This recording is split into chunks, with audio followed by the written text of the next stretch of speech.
नमस्कार, RB news में स्वागत है आपका और मैं हूं आपके साथ शमा प्रवीण। नए अंदाज में आपके शहर, गांव और कस्बे की खबर पहुंचाएंगे हम।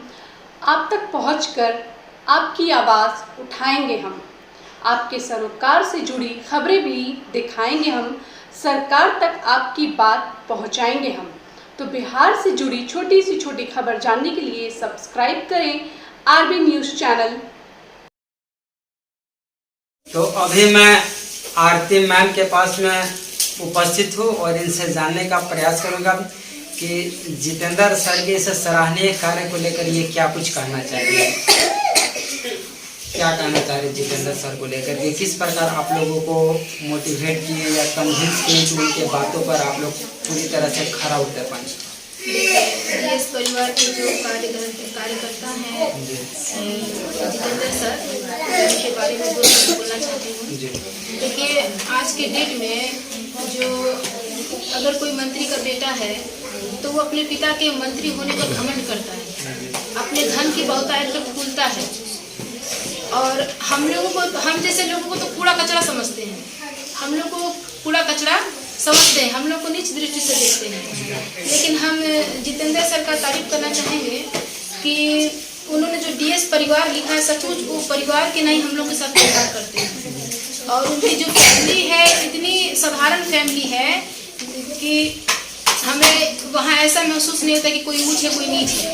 वहाँ समानता की दृष्टि से हम लोग को देखा जाता है। इनके परिवार के, जितेंद्र सर के जो परिवार के जो सदस्य हैं, अपनापन हम लोग के साथ मैंने शेयर करते हैं। हम लोग के साथ एक साथ बैठाना उठाना, खाना पीना, मैंने अपनापन लगता है। ये नहीं लगता कि मैंने ये इतने बड़े अधिकारी हैं या इनके पास ज़्यादा पैसा है या घमंड है।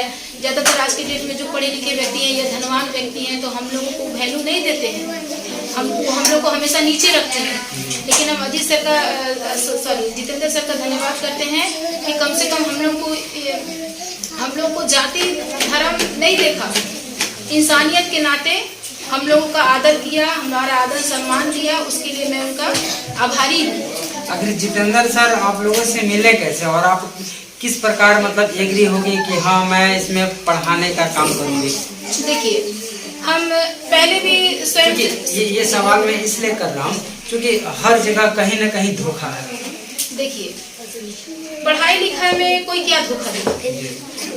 अगर कोई कहता है कि आप गरीब परिवार के बच्चों को पढ़ाइए तो वो आखिर आपको किस तरह से धोखा देगा? और रहा स्वयं सेवा करूँ, देखिए मैं हाउस वाइफ भी हूँ और ऑलरेडी मैं स्वयं सेवक हूँ। हम लोग घर में भी काम करते हैं तो एक पैसा नहीं देते, फ्री में काम करते हैं, भले हमको वैल्यू ना हो। अच्छा मैडम, आपका क्वालिफिकेशन क्या है? मेरा क्वालिफिकेशन है PGDCA। प्रयास नहीं किए? देखिए, प्रयास मेरा स्वयं से ही सेवा करने की भावना है कि हम स्वयं सेवा रूप में कार्य करें। तो डीएस परिवार से पहले भी मैं अशिक्षित लड़कियों को पढ़ा चुकी हूँ। जो दिनारा में जमरोड़ गांव में मैं वहाँ 6 महीना बच्चों को पढ़ा चुकी हूँ। ऐसे बच्चियों को जो पढ़ाई छोड़ चुकी थी और 14-15 साल की थी और शर्म के चलते, लज्जा के चलते वो स्कूल नहीं जाना पसंद नहीं करती थी, तो वैसी लड़कियों को हम घर में बुला के उनको शिक्षा दिए हैं और शिक्षा देकर उनको हिंदी का ज्ञान देकर, गणित इंग्लिश का ज्ञान देकर उसको स्कूल में भी हम एडमिशन करवा दिए हैं। और शादी के बाद जब मेरा शादी हो गया तो मैं हाउस वाइफ के रूप में काम करना शुरू कर दी और जब मुझे मेरे हस्बैंड ने कहा कि स्वयं सेवक का काम करना है तो बोला बिल्कुल, हमको समाज सेवा करना अच्छा लगता है। ये पढ़ाई, हस्बैंड समाज सेवक वो भी है, भीम आर्मी के नेता हैं, वो भी सेवा करते हैं तो हम भी सेवा की भावना रखते हैं। हाँ, और हम चाहते हैं कि अपने समाज को हम आगे बढ़ाएं। जैसे हम बोले कि अपने समाज के लोगों को जागरूक करना चाहते हैं ताकि वो अपने मौलिक अधिकारों को समझे, नहीं उसका हनन न करे। आज हम सारे देश में देख रहे हैं कि जानकारी के अभाव में लोग और गुलाम होते जा रहे हैं। तो मेरा मेन मकसद यही है कि गरीबी अस्तित्व को तो इनको बाहर निकालना ही है, लेकिन जो मेन शिक्षा है जिसके चलते लोग पिछड़े हुए हैं तो उसका हमको जो उनका नींव है मजबूत करना है ताकि आने वाली पीढ़ी दोबारा इस गुलामी के जंजीर में ना जाए।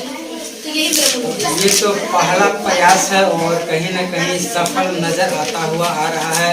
और जितेंद्र सर का दूसरा प्रयास क्या है? देखिए, दूसरा प्रयास अभी तो न्यू गाड़ा गया है, स्टार्ट किया गया है, अभी कार्य जारी है और कामना करते तक पहुंचना चाहते हैं उस मुकाम तक हम लोग पहुंचे। और इसके लिए जितेंद्र सर का हम लोग पूरा का पूरा सहयोग करेंगे उनके नेक कामों में। जिस तरह की वो गरीबों के लिए खाद्य पदार्थों की भी सुविधाएं उपलब्ध करा रहे हैं, स्वास्थ्य संबंधी भी। जी जी हाँ, तो वो जो बेरोजगार लोग हैं उनको भी वो रोजगार देने की इच्छुक है कि हम उनको भी रोजगार दें। जैसे कि मैं भी बेरोजगारी हूँ, तो उन्होंने मुझे भी एक तरह का रोजगार दिया। कहीं न कहीं आपको आर्थिक मदद जितेंद्र सर के माध्यम से या संस्था के माध्यम से मिलता है।